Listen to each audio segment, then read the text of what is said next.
Hello friends, कैसे हैं आप लोग। उम्मीद है आप लोग अच्छे होंगे। तो आज हम इस वीडियो में एक मोस्ट इम्पॉर्टेंट टॉपिक के बारे में बताएंगे जिसे हम टीथ कहते हैं। तो जो मेरा दांत होता है हमारे शरीर का एक बहुत महत्वपूर्ण अंग होता है। यह मुख गुहा के ऊपरी तथा निचले जबड़ों पर मजबूती से धंसे रहते हैं। मानव में पाए जाने वाले जो मेरे दांत होते हैं वो एक गर्ददंती होते हैं और एक द्विबार दंती होते हैं और विषम दंती होते हैं। गर्ददंती ये दांत जो होते हैं जबड़ों में हड्डियों की खांच में धंसे रहते हैं। और जो मेरा द्विबार दंती होता है ये चर्वणक के अतिरिक्त मानव के सभी दांत जीवन में 2 बार निकलते हैं।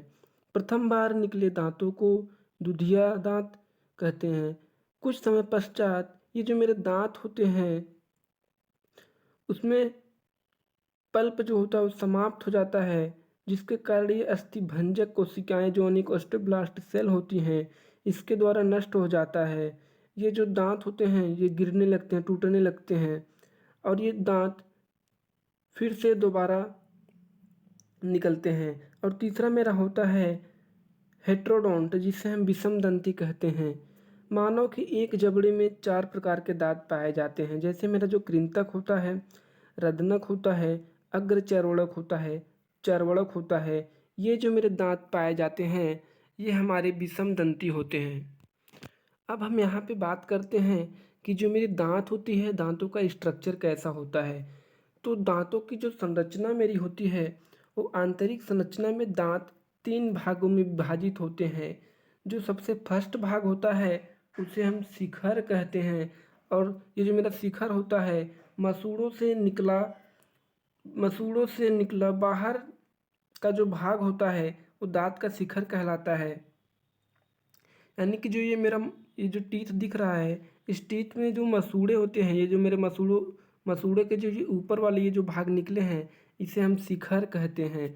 और जो दूसरा भाग मेरा होता है ग्रीवा, जिसे हम नेक कहते हैं। ये मसूड़ों के भीतर स्थित जड़ के ऊपर वाले भाग में होते हैं। ये जो मेरा मसूड़ा होता है, जो मेरे मसूड़े के भीतर स्थित जड़ के ऊपर वाले भाग, ये जो मेरा की जो जड़ होता है, ये जड़ के जो ऊपर ये वाला जो भाग यहाँ पे देखिए, ये इस पार्ट को हम ग्रीवा कहते हैं। और अब बात करते हैं जड़ यानी कि रूट। ये जबड़े के हड्डी की गड्ढे के भीतर स्थित दांत का आधार भाग होता है। ये देखिए इस तरह का जो ये यहाँ स्ट्रक्चर दिख रहा है इसे हम जड़ कहते हैं। और ये जो मेरा स्ट्रक्चर दिख रहा है इसे हम शिखर, इतने को हम शिखर कहते हैं। और मेरा ये जो दिख रहा है बीच वाला पोर्शन इसे हम ग्रीवा कहते हैं। अब देखिए फ्रेंड्स, यहाँ पे जो मसूड़ों से निकला बाहर का जो भाग होता है उसे शिखर कहते हैं। और इस भाग पर इनेमल की परत चढ़ी रहती है। इस भाग पर इनेमल की परत चढ़ी रहती है जिसके कारण जो मेरे दांत होते हैं वो सफ़ेद और मजबूत होते हैं। ठीक है फ्रेंड्स, ये जो मेरा शिखर वाला भाग होता है उसमें इनेमल की परत चढ़ी रहती है जिसके कारण मेरे दांत सफ़ेद और मजबूत होते हैं। अब हम बात करते हैं कि दांतों के प्रकार कौन कौन से दांत होते हैं। तो जो मेरे दांत होते हैं वो 4 टाइप्स के होते हैं। सबसे फर्स्ट होता है इंसीजर, और सेकंड होता है कैनाइन, और मेरा थर्ड है प्रीमोलर, और मेरा फोर है मोलर। तो अब हम एक एक करके सबको बारीक बारीक से देखते हैं कि इंसीजर क्या है, इंसीजर का क्या वर्क होता है, कैनाइन क्या है, कैनाइन का क्या वर्क होता है, प्रीमोलर क्या है, प्रीमोलर का क्या वर्क होता है, और मोलर क्या है, मोलर का क्या वर्क होता है। यहाँ पे हम देखते हैं सबसे पहले इंसीजर की। इंसीजर को हम कृंतक भी कहते हैं, इसको हिंदी में हम कृंतक कहते हैं। और ये आगे की तरफ लगे चपटे धारदार दांत होते हैं। ये आगे की तरफ लगे चपटे धारदार दांत होते हैं जो भोजन को कुतरने या काटने का कार्य करते हैं। यह दांत 4 ऊपरी जबड़े में तथा 4 निचले जबड़े में सामने की तरफ स्थित होते हैं। इसका जो स्ट्रक्चर होता है वो इस तरह से होता है। अब मेरा अगला टीथ जो है वो मेरा है कैनाइन, जिसे हम रदनक कहते हैं। ये कृंतक से सटे नुकीले धारदार दांत होते हैं जो भोजन को चीरने फाड़ने का काम करते हैं। ऊपरी तथा निचले जबड़े में दो दो रदनक होते हैं। ये मांसभक्षियों में सबसे अधिक विकसित होते हैं। जो मेरे रदनक होते हैं वो मांसभक्षियों में, यानी कि जो मांस ज़्यादा खाते हैं, उनमें ये जो दांत होते हैं मेरे रत्नक कैनाइन्स होते हैं वो बहुत ज़्यादा विकसित होते हैं। अब जो मेरा अगला दांत है उसे हम अग्रचर्वणक यानी कि प्रीमोलर कहते हैं। इनकी जो संख्या होती है वो 8 होती है, 4 ऊपरी जबड़े में तथा 4 निचले जबड़े में। यह रत्नक दांतों के पार्श्व में पाए जाते हैं। इनके शिखर जो होते हैं वो चपटे होते हैं, अर्थात दो दंताग्र होते हैं। इनका मुख्य कार्य भोजन को पीसना होता है।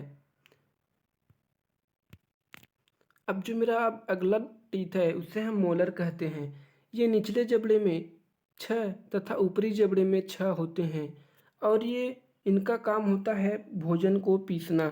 ये क्या करते हैं कि भोजन को पीसते हैं। इनका जो शिखर का जो इनका जो शिखर वाला भाग होता है वो अधिक चौड़ा और उभार युक्त होता है। ये भोजन को पीसने का कार्य करते हैं। अब हम बात करते हैं कि मनुष्यों का जो दंतसूत्र होता है वो क्या होता है।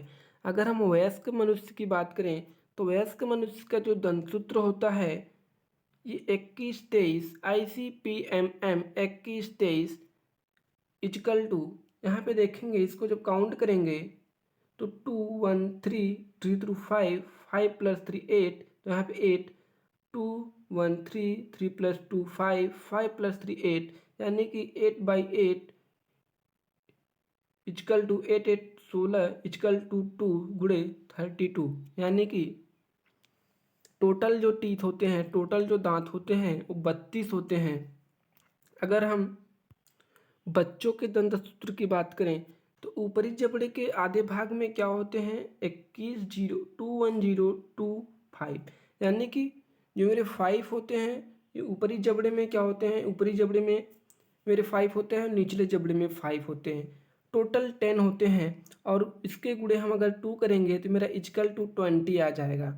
यानी कि जो मेरा बच्चों के जो दंतसूत्र होता है ICP-MM 2102 अपान 2102 इजकल टू, अब इसको काउंट कर लेंगे तो मेरा 5 आएगा ऊपर भी, फिर नीचे का भी काउंट करेंगे 5 आएगा, तो इजकल टू कितना हो जाएगा 10।